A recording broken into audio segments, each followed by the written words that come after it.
मुंबई से रात 9 बजे फडणवीस ने ये उड़ान पकड़ी थी। ये निकले थे वो सुबह 5:45 पर फिर वो मुंबई लौट गए थे वडोदरा से। फडणवीस 9 बजे मुंबई से निकले, 5:45 पर वापस मुंबई पहुंच गए। साहिल जोशी, ये सारी चीजें जो निकलकर सामने आ रही हैं अब, बीजेपी भले चुप्पी सार्वजनिक तौर पर साधे रहे कि नहीं ऐसा कुछ, वो इस मामले में कुछ नहीं कह रहे हैं खुलकर उस तरीके से, लेकिन ये मुलाकातें अपने आप में बहुत कुछ कह रही हैं। देखिए, ये तो अधिकृत मुलाकात नहीं है। ये जाहिर सी बात है कि अगली स्ट्रैटेजी तय करने के लिए मुलाकात हो सकती है, लेकिन इस पूरे बगावत में बीजेपी साफ नजर आ रहा है। देखिए, पहले दिन से हम लोग देख रहे हैं विधान परिषद के चुनाव में जो क्रॉस वोटिंग हुआ उसमें शिवसेना के विधायकों ने क्रॉस वोटिंग किया, जिसकी वजह से बीजेपी का 5वां कैंडिडेट जीत गया। उसके एग्जैक्टली अगले दिन से एकनाथ शिंदे अपने विधायकों के साथ में सूरत पे जाकर बैठते हैं। उसके बाद उसी दिन वहां पर बीजेपी के विधायक और देवेंद्र फडणवीस के करीबी संजय कुटे, वो भी उसी होटल में वहां पर सूरत पे दिखाई देते हैं। उसके बाद गुवाहाटी उनको ले जाया जाता है। रात को वहां पर असम के मुख्यमंत्री हेमंत बिस्वा शर्मा वहां पर दिखाई देते हैं। तो ये सारी बात क्लियर है कि बीजेपी, जाहिर सी बात है कि बीजेपी के साथ में उनका संपर्क था। एकनाथ शिंदे देवेंद्र फडणवीस के काफी करीबी माने जाते थे जब शिवसेना बीजेपी की महाराष्ट्र में 2014 से 19 तक सरकार थी। और सबसे बड़ी बात, ये सारे विधायक एक सुर में एक ही मांग कर रहे हैं कि हमें गठबंधन बीजेपी के साथ करना है।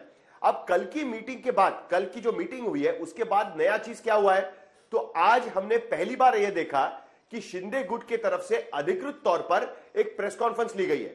और उस प्रेस कॉन्फ्रेंस में उससे पहले ही आज तक से बातचीत में दीपक केसरकर ने यह बात साफ कर दी थी कि वो एक अलग गुट बनाकर वहां पर बैठेंगे जिसका नाम शिवसेना बाला साहेब होगा, और आखिरकार इस गुट को किसी पार्टी में मर्ज करना होगा। महाराष्ट्र की सियासत में एक और हलचल होती हुई कल रात दिखी जब देवेंद्र फडणवीस और एकनाथ शिंदे की मुलाकात हुई है, वो भी वडोदरा में। तो महाराष्ट्र की सियासत पर इस वक्त की सबसे बड़ी खबर, बीती रात शिंदे और फडणवीस की मुलाकात हुई है। सूत्र जो जानकारी दे रहे हैं, वडोदरा में शिंदे और फडणवीस की मुलाकात हुई है। और जानकारी तो ये भी सूत्रों के हवाले से आ रही है कि अमित शाह भी वडोदरा में ही मौजूद थे, लेकिन क्या मुलाकात के वक्त वो वहां पर थे, ये अभी इस बात की पुष्टि नहीं हुई है। सीधे आपको गुवाहाटी लिए चलते हैं जहां पर हमारी सहयोगी श्वेता सिंह इस वक्त मौजूद हैं। श्वेता, जल्दी से बताइए किस तरीके से पूरा ये घटनाक्रम चला, क्योंकि रातों रात ये बड़ी मुलाकात और सियासी हलचल तेज महाराष्ट्र में। जी, महाराष्ट्र के सत्ता संघर्ष का सबसे नाटकीय घटनाक्रम है ये, सबसे नाटकीय घटनाक्रम जिसकी अब पहली कड़ी यही गुवाहाटी से निकलती है, क्योंकि यहीं से एकनाथ शिंदे एक विमान में सवार होकर निकले थे गुजरात के लिए। बहुत गुपचुप तरीके से ये सब कुछ हुआ और ये सबसे एक्सक्लूसिव और खास रिपोर्ट इस पूरे मामले की सिर्फ और सिर्फ आज तक पर आप देख रहे हैं, जहां हम आपको बता रहे हैं कि भले ही इतने दिनों से ये विपक्षी दल, जो एमबीए के जो तमाम दल हैं, वो ये बात कहते रहे कि क्या बीजेपी ऑपरेशन लोटस चलाने की कोशिश कर रही है महाराष्ट्र में भी, और क्या ये उसी की एक कड़ी हो सकता है। ये बहुत बड़ी खबर है, क्योंकि देवेंद्र फडणवीस और एकनाथ शिंदे के बीच वडोदरा में मुलाकात की विश्वस्त सूत्रों के जरिए खबर सामने आ रही है।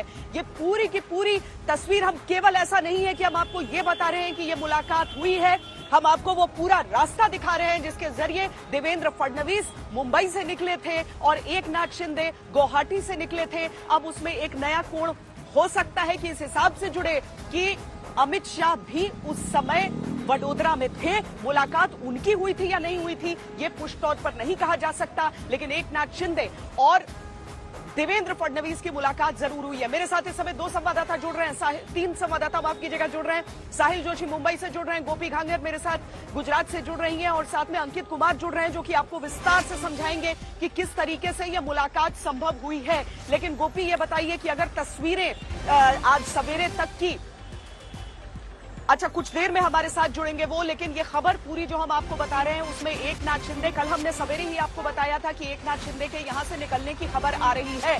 अलर्ट पर रखा गया है पूरी सुरक्षा एजेंसियों को, और एयरपोर्ट पर किसी भी समय वो, हालांकि समय नहीं दिया गया था क्योंकि जगह तो निर्धारित थी, ये देखा जा रहा था कि कहां पर बहुत गुपचुप तरीके से मुलाकात हो सकती है। एकनाथ शिंदे बहुत देर रात यहां से निकले हैं, लगभग समझ लीजिए कि अगर गुवाहाटी जो कि पूर्वोत्तर का हिस्सा हो जाता है और वडोदरा जो कि पश्चिम भारत का हिस्सा हो जाता है, इन दोनों के बीच अगर एक चार्टर्ड विमान उड़ान भरता है तो लगभग 3 घंटे का समय उसमें लग सकता है। देर रात एकनाथ शिंदे के निकलने की खबर है और वहां पर इस पूरे रास्ते को तय करते हुए वो पहुंचे थे वडोदरा, जहां पर देवेंद्र फडणवीस मुंबई से निकलकर इंदौर होते हुए वहां से वडोदरा पहुंचे थे और दोनों की मुलाकात की बात सामने आई है। क्या मुलाकात में बातें हुई हैं, ये सारी चीजें अभी अटकलों का विषय है, क्योंकि महाराष्ट्र की पूरी राजनीति में अभी इतने सारे कोण, इतने सारे बिंदु, इतने सारे सूत्र एक दूसरे से जुड़ रहे हैं कि वहां पर क्या हो जाए, कब हो जाए, ये अभी देखना होगा। क्योंकि अब तक तो इसमें सबसे बड़ी चीज यही नजर आती थी कि शिवसेना के 38 बागी विधायक एक एक करके यहां गुवाहाटी पहुंच चुके थे। निर्दलीय विधायक कई जो शिंदे के साथ खड़े रहे वो यहां पर पहुंच चुके थे।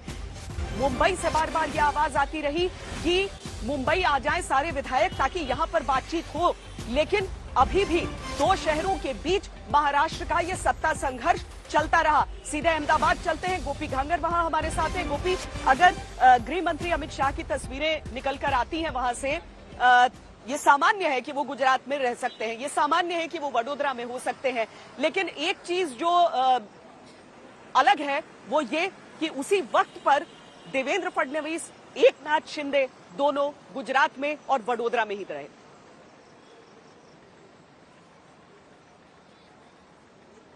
बिल्कुल श्वेता, ये बात हमें कहीं ना कहीं शंका जरूर पैदा कर रही है, क्योंकि जिस तरीके से वहां पे गृह मंत्री अमित शाह पहुंचे थे, रात को करीब 10 बजे के आसपास वो वहां पे पहुंचे थे और एकनाथ शिंदे और देवेंद्र फडणवीस के बीच में भी मुलाकात जो है वो देर रात को ये मुलाकात हुई। आज सुबह 10 बजे तक गृह मंत्री अमित शाह वडोदरा के अंदर ही मौजूद थे और वहां से सीधा केवड़िया के लिए रवाना हुए।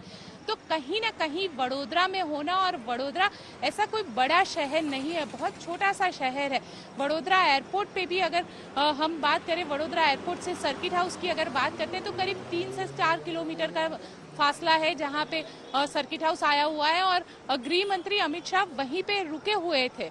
तो जरूर ये चीज हम कह सकते हैं कि एक शंका जरूर पैदा कर रहा है, और जिस तरीके से जो बात सामने आ रही है कि एकनाथ शिंदे और देवेंद्र फडणवीस की मुलाकात वडोदरा में हुई थी, ये कहीं ना कहीं जरूर शंका पैदा करती है, क्योंकि अब तक हमने देखा है कि गुजरात की राजनीति हो या देश की राजनीति हो, उसके पीछे का जो मास्टरमाइंड होता है वो तो अमित शाह ही होते हैं। और अमित शाह इससे पहले भी देवेंद्र फडणवीस की सरकार जब 3 दिन तक चली तो अचानक सुबह में जब वहां पे शपथ ग्रहण समारोह देवेंद्र फडणवीस का किया गया था और अमित शाह उसके पीछे एक बड़े राजनीतिकार के तौर पर उभरे थे, और अब जब एकनाथ शिंदे और देवेंद्र फडणवीस की वडोदरा में मुलाकात हुई है तब भी वडोदरा में अमित शाह की मौजूदगी बहुत कुछ कह जाती है। श्वेता,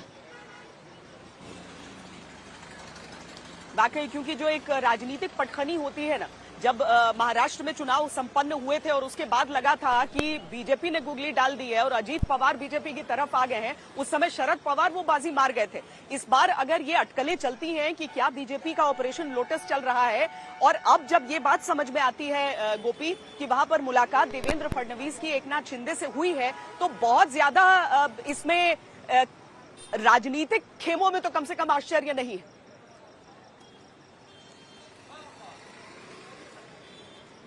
देखिए, राजनीतिक खेमों में आश्चर्य नहीं, क्योंकि लगातार जो बात है बीजेपी इस पूरे मामले में खुद को अलग रखने की बात कर रही थी। बीजेपी लगातार पहले दिन से, जब से एकनाथ शिंदे यहाँ पे सूरत में पहुंचे थे और उनके साथ जब विधायक पहुंचने की बात सामने आई थी, तभी से बीजेपी ये कह रही थी कि इससे उनका कोई लेना देना नहीं है। लेकिन अगर पूरी राजनीति को आप देखती हैं श्वेता, तो जिस होटल में रखा गया था, ले मेरिडियन होटल जो एयरपोर्ट के पास, सूरत एयरपोर्ट के पास स्थित है, वहां पे जो पूरा इंतजाम था वो गुजरात बीजेपी के अध्यक्ष CR पाटिल के जरिए किया गया था। यहाँ तक कि CR पाटिल जब सुबह 5 बजे तक वहां पे होटल के अंदर थे।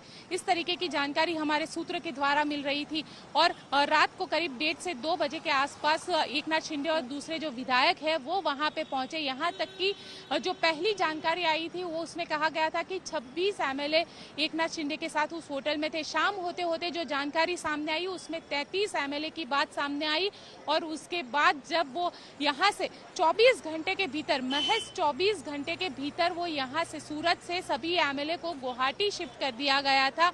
और उस वक्त वडोदरा एयरपोर्ट पर जो लोग वहां पे मौजूद थे, माफ कीजिएगा, सूरत एयरपोर्ट पर जो लोग वहां पे मौजूद थे, उन लोगों से जब हमारी बातचीत हुई तो उसमें से कई सारे ऐसे लोग थे जो सीआर पाटिल के बेहद करीबी, बेहद ही उनके जो वहां पे पूरी प्लानिंग और स्ट्रेटेजी करने वाले लोग हैं वो लोग मौजूद थे। बीजेपी के नेता वहां पे मौजूद थे। जो स्टैंडिंग कमेटी सूरत म्यूनिसिपल कॉर्पोरेशन के जो स्टैंडिंग कमेटी के अध्यक्ष है परेश पटेल, वो वहां पे मौजूद थे। साथ ही विपक्ष के जो नेता है वो वहां पे मौजूद थे।